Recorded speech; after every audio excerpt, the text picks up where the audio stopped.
So you want to know about cricket? Great, it's an excellent sport enjoyed by billions of people all over the world. And the rules are not at all confusing.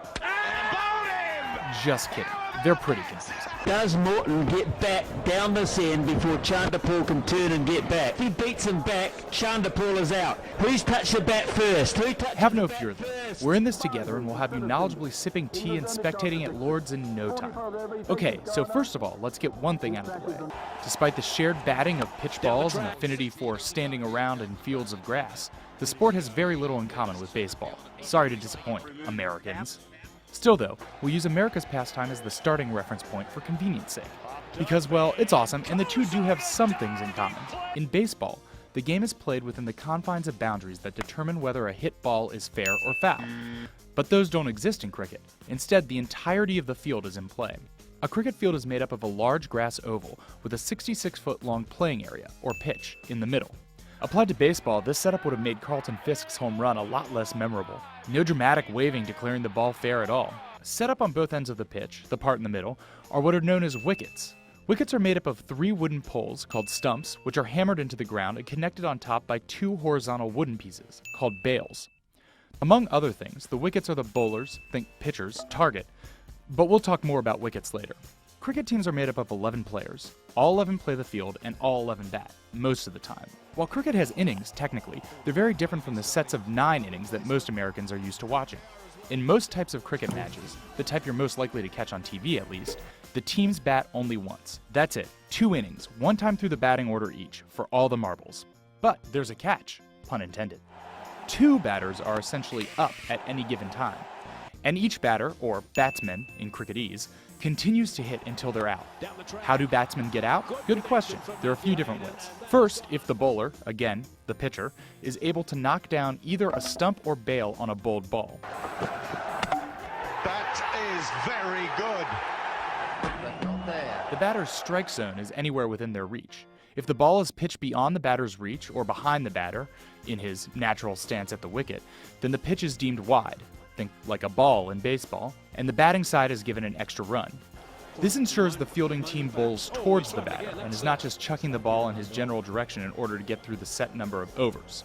We'll explain overs in a minute. Second, a batsman is out if a hit ball is caught in the air by the opposing team.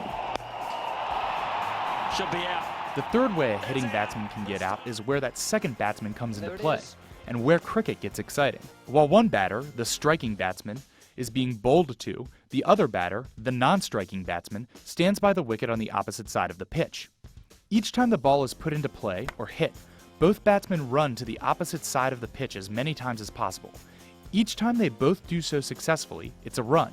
If the fielding team is able to throw the ball at the wicket, knocking down a stump or bail, or if it's thrown into the wicket keeper or bowler, who then does the same, before that batsman makes it back to the end the ball was thrown to, then he is out. Now yes, that all sounds very technical, but it essentially boils down to throwing a ball at a stick to get a guy out. Four ball, Clint. Hit him, Matt. Oh, it's out! And, as we said up top, this game is exciting. There are even home runs and grand slams. If the striking batsman really puts a charge into the ball, sending it past the outer boundaries of the oval in the air, it's called a 6, good for 6 automatic runs. If the ball hits the ground before bouncing over the barrier, it's a 4, which, you guessed it, is good for 4 runs. This run scoring continues through the striking team's batting order, with the field of play flipping and the bowler changing after 6 bowled balls. In cricket terms, that batch of 6 is called an over. In most one-day matches, a cap of 50 overs is placed on each team, meaning essentially an upper limit of 300 bowls per inning. When a team hits that cap, no matter where they are in their batting order or with their run total, that inning is closed. In addition to reaching the set limit of overs, an inning can also end with 10 of the team's 11 batsmen eventually being retired. And the game will end if the second striking team scores enough runs to reach or beat the first team's score. The second team is essentially chasing the first team's score their entire inning. And that, ladies and gentlemen, is cricket. You now know enough to take in all the cricketing action your heart desires without feeling like a complete novice. Pretty cool, right? Put a break on. Yes? No? Well, hopefully that's an affirmative. But if this is all still too confusing for you, just remember, there's always baseball.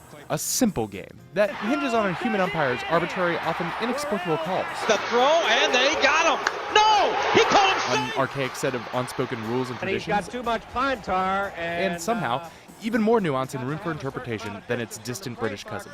Dominguez has a rundown going on. Much easier to follow. Out that way. What an unusual way to turn two.